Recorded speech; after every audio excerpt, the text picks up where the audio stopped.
Acompaña el abogado penalista, el doctor Carlos Caro, para hablar sobre la legalidad de algunos pedidos que están ahorita en ciernes y que son parte de una polémica que se ha desatado en la opinión pública. Bienvenido, doctor, al programa, y lo primero es el caso de Pedro Pablo Kuczynski.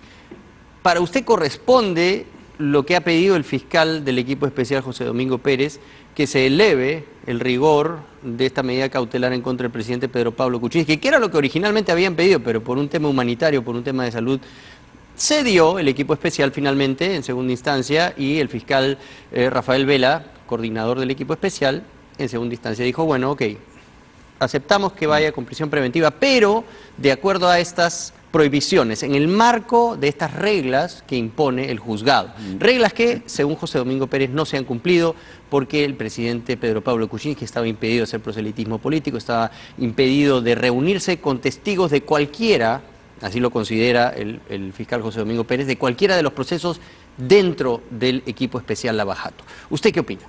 ¿Qué tal, Augusto? Buenos días. Muy buenos días. Mira, dos temas centrales ahí, ¿no? Primero, está esta regla de conducta de no realizar reuniones políticas o tener reuniones políticas. Eso está efectivamente en la resolución judicial, pero ya yo creo que al momento en el cual esto se discute el día de mañana en audiencia, para ver si le dan o no la prisión preventiva a Kuczynski, creo que la defensa va a tener un argumento que le puede servir, que es el hecho de que una persona que no está condenada, que goza todavía de la presunción de inocencia, no ha perdido sus derechos políticos. El mejor ejemplo de ello es lo que pasó con Gregorio Santos, quien en el año 2016 fue candidato, estando preso con prisión preventiva, que es el máximo rigor que puede haber en un proceso, se le dejó ser candidato e incluso fue a los debates políticos, ¿no? Y sacó un porcentaje que justamente tuvo cierta representación por el lado de la izquierda. Entonces, la pregunta es, ¿Kuczynski puede ser impedido de hacer eso? Es una discusión constitucional. Bueno, pero aceptaron ya pues sus abogados, porque entendían que también el equipo especial estaba cediendo y recordemos el contexto. Nadie apeló. El contexto es que se acababa de suicidarse Alan García, pero Pablo Kuczynski estaba siendo sometido a una intervención del corazón muy delicada. Entonces, claro, en ese contexto los fiscales dicen, bueno, está bien, vamos a permitir que mejor esté en casa, pero con estas reglas de juego, que son rigurosas y entienden que inapelables, ¿no? En ese momento, porque si no iban a ir con todo para mantener la prisión preventiva. Exactamente, no hubo apelación, aceptaron las reglas de juego. Y ahora tienen que cumplirla. Claro, esa discusión es una discusión constitucional que podría salir en el debate. Finalmente, no sería la primera ni la única vez. Que el juez le dice, pero ¿por qué aceptó usted? ¿Por qué no apeló, señor Nakazaki? Y luego viene el tema siguiente, ¿no? ¿Quién prueba o quién tiene el deber de probar? Acá la Fiscalía no solamente tiene que probar que han habido reuniones, sino que las reuniones han tenido un contenido político. Creo que ahí está la mayor dificultad que se podría presentar el día de mañana. La Fiscalía tiene un indicio fuerte, porque tiene un registro de visitas, que ha ido la señora Arauz, que el señor Bruce, que ha ido el señor Gilio Violeta, pero eso no significa de que sepa el contenido de las reuniones. Claro, eso es por el lado de si hubo o no discusión política que es una de las reglas. En estas reuniones, que no podía haberlo. Pero más objetivo, la otra es que los testigos de cualquier proceso que está comprendido dentro del equipo especial Lava Jato tampoco podrían haberlo visitado. El caso de Mercedes Arauz, que es testigo en uno de los casos, es de lo que finalmente se ha agarrado el fiscal José Domingo Pérez. Lo que dice Nakazaki es que no puedes, tendría que ser del mismo proceso en el que está involucrado Pedro Pablo Kuczynski, que no puede hablar con esos testigos. Así lo interpreta la defensa de PPK. El fiscal dice que no, de cualquiera de los procesos del equipo especial.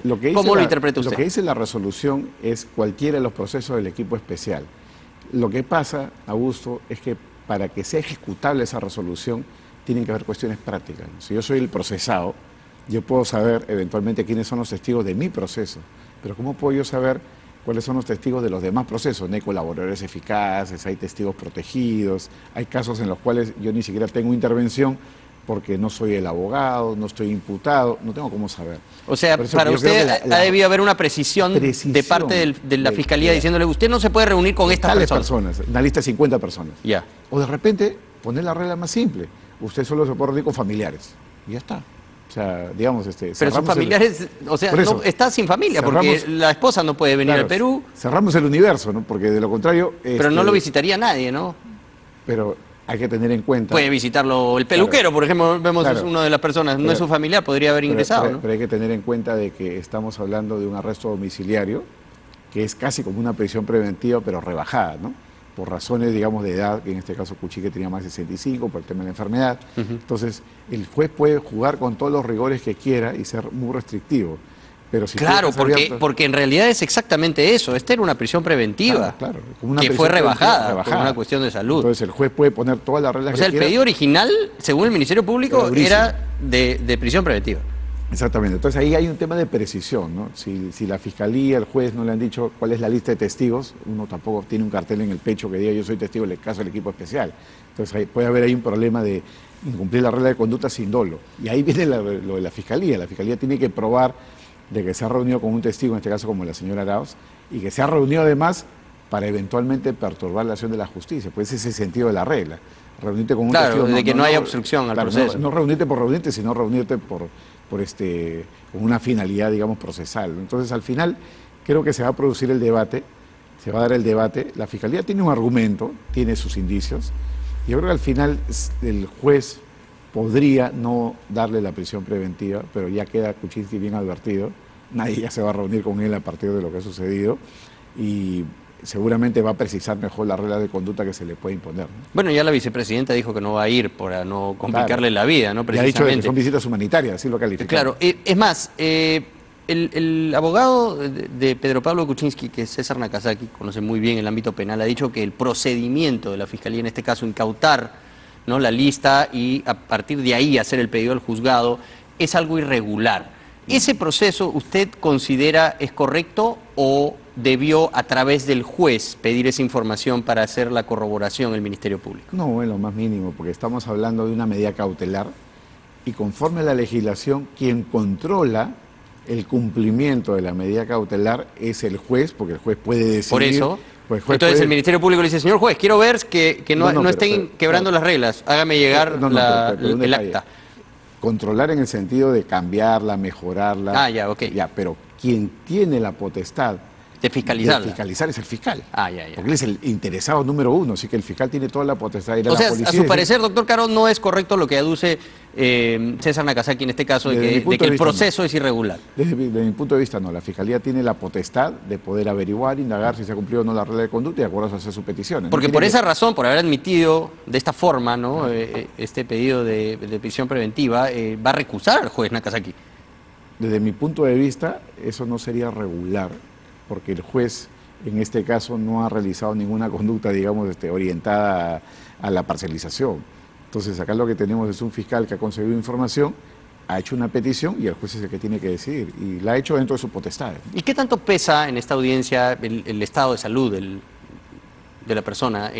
O sea, si la salud está en juego, ¿eso sigue siendo un factor importante a tener en cuenta en el Poder Judicial? Sin duda que es un factor fundamental. Hay que entender de que conforme a la legislación, el arresto domiciliario es algo que se le puede dar a una persona mayor de 65, y ahí hay cierta presunción legal, pero más aún si está enfermo. Si está enfermo y es desacreditable, es muy difícil que se le imponga una prisión preventiva, salvo que exista pues efectivamente un riesgo muy claro de fuga o peligro de entorpecer la actividad probatoria, ¿no? Mercedes Arauz ha hecho una insinuación bastante preocupante, que justo cuando ellos renuncian a la bancada de Peruanos por el Cambio, cuando dejan de apoyar al gobierno en el Congreso, formalmente ya, de repente aparece esto, dando a entender que los fiscales están haciendo algo, ¿no?, en contubernio con el poder político en el Ejecutivo. Pero por otro lado vemos que el propio Poder Ejecutivo está haciendo la vida imposible a los fiscales del equipo especial a través de las procuradurías, pidiendo que no se pague lo que corresponde en el acuerdo de colaboración eficaz, ¿no?, algo que puede complicar precisamente que haya una fluida colaboración por parte de Odebrecht en el Perú. ¿Usted cómo toma estas declaraciones? Desde mi punto de vista es una coincidencia, ¿no?, pero no hay acá nada que pueda, digamos, para mí perturbar el trabajo del equipo especial. Ellos tienen su propia agenda. El fiscal Pérez, además todos lo conocemos, es riguroso, es estricto, para algunos es un poco exagerado. No, lo que ella insinúa es que el gobierno está usando estos fiscales para atacar a nuestro líder, ahora que nos hemos ido. Yo creo que no, yo creo que eso es un error, porque la Fiscalía está trabajando de manera independiente, en algún momento ha gozado efectivamente la venia del gobierno, ahora no, están en la discusión sobre el tema de si le devuelven la plata o no por el tema de Chacya, El gobierno ha dicho que no le va a devolver un sol. Los fiscales opinan a favor porque ellos quieren que el acuerdo se mantenga. Claro. Pues si el acuerdo no se mantiene, sus casos se pueden caer en el camino. Ese es un tema de riesgo que se va a debatir al final en el proceso. Pero creo que al final no hay ninguna coordinación, no hay ninguna agenda en común que tengan ellos sobre la mesa. Muy bien, claro, porque, por ejemplo, lo que ahora se le está procesando finalmente a Pedro Gonzalo Chávarri, fiscal supremo, que todavía está en la Junta de Fiscales, increíblemente, votando y haciendo toda clase de cosas para seguir entorpeciendo el trabajo de los fiscales de Lavajato. Ahora acabamos de escuchar cómo en la Junta de Fiscales han pedido incluso la remoción de los fiscales nuevamente, ¿no? Una cosa inaudita. Sí. Pero bueno, lo que quería Chávarri, y por lo que se le va a procesar en parte, es por haber querido obstaculizar la firma del convenio de colaboración eficaz con la empresa Odebrecht. Y eso indirectamente lo está haciendo el gobierno a través de las procuradurías del Ministerio de Justicia actualmente, porque no quieren que se cumpla y por lo tanto, de repente el Poder Judicial, en el control judicial en su país, dicen, oigan, ustedes no están cumpliendo con el acuerdo y mis protegidos ya no van a participar. Y la evidencia que ellos han entregado queda sin efecto hasta que ustedes no cumplan con su parte. Entonces, de cierta forma, lo que está haciendo el gobierno es lo que hubiera querido hacer Pedro Gonzalo Chávarri, ¿no? Sí, es un tema muy curioso porque al final del día, si bien desde el punto de vista formal corresponde la devolución, lo que ha pasado al final acá es de que cuando se ha descubierto que hay otros casos que no habían sido delatados, habiendo un procedimiento que es volver a la mesa para la negociación, todavía no se han puesto de acuerdo en el tema de la reparación. El gobierno siente que tiene una carga ahí porque si le devuelve la plata y no se ponen de acuerdo luego sobre el monto adicional de la reparación civil, al final la empresa puede no cumplir, puede llevarse su dinero y nunca, digamos, pagar la reparación civil adicional, ¿no? Pero en cambio el equipo especial, lo que quieren ellos es mantener su colaboración porque, como tú bien has dicho, de eso depende de que los testimonios se mantengan y puedan ir a juicio y ganar, digamos, los procesos contra los imputados, ¿no? Incluyendo el caso Toledo, que está todavía en proceso de extradición, ¿no? Entonces hay allí, digamos, una pugna legítima, válida, pero yo creo que al final eso lo tiene que resolver el juzgado. O sea, no lo tiene que resolver ni el gobierno. Bueno, así va a ser, ¿no? Claro, ni el gobierno ni la Procuraduría. El juzgado, la jueza que ha validado el acuerdo es la que tiene que tomar la decisión. Claro, pero el acuerdo no dice que si aparecen nuevos casos no se tiene que cumplir con ese pago. Ese cronograma se tenía que cumplir sí o sí, por la venta de Chagua, es precisamente sobre eso. Y claro, lo que permite es que Odebrecht no quiebre. Porque si Odebrecht quiebra, además ese dinero que le van a dar está claramente señalado para qué va a ser, ¿no? Es para pagar acreedores, para, o sea, una serie de pagos que tienen para un montón de compromisos en el Perú. No se van a llevar la plata a Odebrecht y a la cuenta de Marcelo Odebrecht. Claro, o sea, eso no va a ser así. Pendientes, ¿no? Claro, y es para eso, ¿no? Y de esta forma ellos pueden mantenerse vivos y seguir pagando la reparación civil. Que vea usted, si pagan la primera, sería históricamente el pago de reparación civil más grande de la historia. Porque es muy fácil poner, págame 2.000 millones, y no te lo pagan, pues porque quiebran, y al final nunca el Estado recibe algún tipo de reparación civil, ¿no? Claro, ahí el problema que tenemos es justamente que el Poder Judicial tiene que decidir. Como tú bien has dicho, yo lo he mencionado, el acuerdo dice que se tiene que devolver la plata, y es lo que correspondería, solo que el gobierno siente que puede haber un costo político al hacerlo. Sí, claro, si es que no vuelven a la mesa de negociación y no les pagan, entonces dice, oye, les he facilitado la devolución del dinero y ya no tengo cómo recuperar a futuro, ¿no? Ese es el problema que se va a presentar. El proceso de Pedro Gonzalo Chávarri es un proceso ya con bastante menos severo de lo que debiera serlo, pero finalmente, y como mencionó ayer el congresista Gino Costa, es un paso positivo, ¿no? en la búsqueda de hacer justicia en el caso de este harto cuestionado fiscal supremo. Sí, ahí mira, es un proceso que se ha abierto recién, es un proceso muy simple, se le ha abierto además con orden de comparecencia. Encubrimiento real, explíquenos de qué se trata. Encubrimiento real significa desaparición de pruebas. Al haber Chávarri facilitado que se ingrese a oficinas que estaban lacradas y se lleve información a través de un asesor, una persona que trabajaba con él, se le está imputando el delito, porque además ella es colaborador eficaz. Entonces no hay mucho que discutir ahí sobre la cuestión de fondo. Es un proceso sumario, 120 días, y lo más probable es que de acá a unos 4 o 6 meses hay una acusación contra Chávarri y tenga el juez de investigación preparatoria que sentenciar. Entonces Chávarri se está jugando la posibilidad no solamente de ser sentenciado o prisión efectiva, sino además a perder el cargo. ¿Por qué prisión efectiva? ¿Por qué? Porque como él es funcionario público, la pena se agrava. Y como estamos ante un caso de lavado, la pena puede llegar a 8 años. Entonces, o sea, él está encubriendo en el caso del lavado de Keiko Fujimori, se estipula. Entonces está enfrentando la posibilidad de una acusación a una prisión efectiva y además a la destitución. O sea, el caso que en esta situación está encubriendo o comprometiendo, si es más grave como lavado de activos, tiene un agravante. Y si él es funcionario público... Tiene también un agravante. ¿Y si es un funcionario público de alto rango es más o simplemente el hecho de ser funcionario? Simplemente por el hecho de ser funcionario público. Porque él no es cualquier funcionario, claro, es un fiscal supremo. Y eso es algo que se pondera al momento de medir la pena si es que fuera condenado. El hecho de la posición de poder, el hecho de haber sido el fiscal de la nación en ese momento, es algo que entra dentro de la ecuación para medir la sanción. ¿Y su cálculo de cuál puede ser la prognosis de pena en esta situación? Lo único que él lo favorece es que tiene más de 65 años. Eso es lo único que lo favorece. Pero en términos normales, si fuera condenado, sería condenado a prisión efectiva, una pena de 5 o 6 años, que es lo que normalmente suele poner el Poder Judicial, y eso viene con la inhabilitación inmediata. ¿Antes o después? ¿O ya después de la sentencia? La inhabilitación es después de la sentencia y prisión efectiva. Se cumple la inhabilitación, ¿no?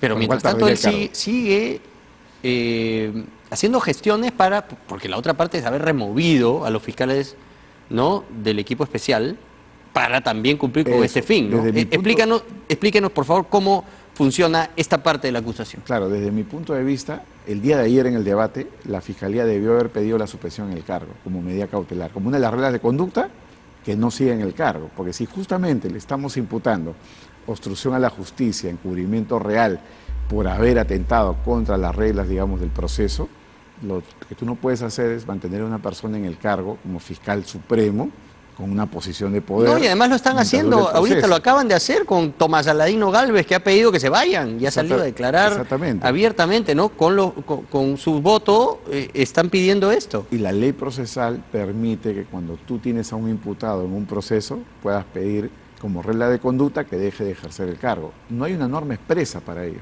pero como el juez tiene la posibilidad de crear reglas, de acuerdo al caso, podría la Fiscalía haber solicitado, oye, pero no lo solicitó, entonces se le pasó, digamos, la posibilidad de hacerlo. Ahora, hay mucho misterio sobre lo que realmente estaba en el expediente que desapareció, ¿no?, de una manera flagrante, además ante la cámara de videovigilancia y con además el testimonio de su propia asistente, que da cuenta, pues, de que efectivamente le pidieron ingresar a la oficina lacrada y que hasta se consideró la posibilidad de entrar por la ventana, ¿no? O sea, es una locura, claro, eso. Y lo cierto es que no se sabe, pues, qué información hizo desaparecer ahí, de quién era la información, si estaba vinculada a Keiko Fujimori. Y como parte de la diligencia se han citado a varios congresistas, claro, para pedirles que les expliquen qué información les había pedido Pedro Chávarri. Pero precisamente son congresistas que lo sostienen en el Congreso, ¿no? Claro. Entonces, ¿qué tan colaboradores van a ser en este caso? Yo creo que nada, no va a haber mucha colaboración por ese lado, pero el delito... Además son congresistas, claro, así que pero si no dicen... Claro, el delito es muy objetivo. Si no cuentan nada, no tiene ningún problema, ¿no? El delito es muy objetivo. Había una oficina lacrada, entraron y se llevaron pruebas. El delito no exige probar qué pruebas son, solamente exige probar que se llevaron documentos. Entonces, y eso para usted es fácil de hacer. Es muy matemático, ya está hecho, están los videos, está la colaboración eficaz de la persona que entró, que dice que lo hizo por orden de Pedro Chávarri.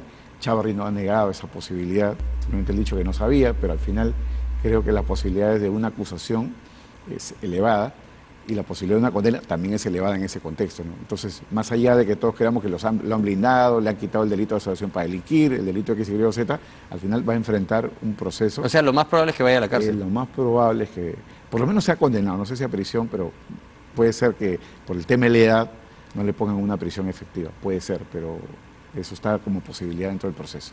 Bueno, muchas gracias por haber estado aquí esta mañana, doctor Caro. Siempre un placer conversar con usted y entender, pues, todas las dimensiones de todos estos temas legales complejos, ¿no?, que enfrentamos debido a estos casos de corrupción. Gracias, Augusto.